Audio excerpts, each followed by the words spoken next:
When you're dealing with spiders, you're dealing with them in cool, dark areas.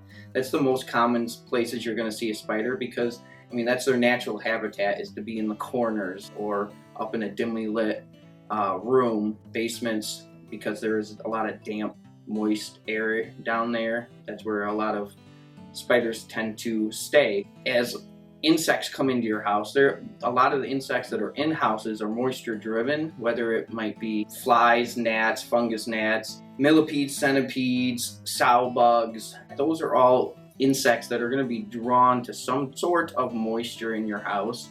Those are what the spiders are going to be feeding off of. They do feed off of a lot of insects. If it wasn't for spiders, we would have a lot more pests that we wouldn't like.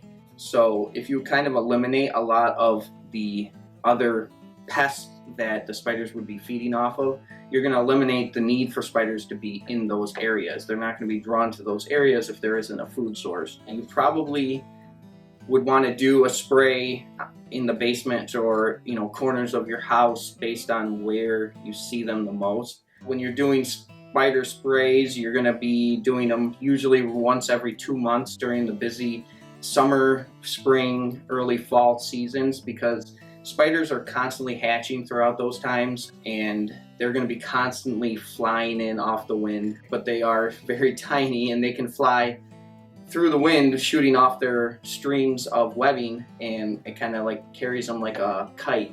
Us being so close to Ontario Lake and even down into the Finger Lakes, you're going to have them coming in, flying down through the lake, landing on your house on the side, because there's a lot of fungus gnats and flies on the lakes. It's a great food source for them, so they're going to be on the sides of your buildings. So spraying every 2 months was the most beneficial to really see the knockdown on that activity on the outside.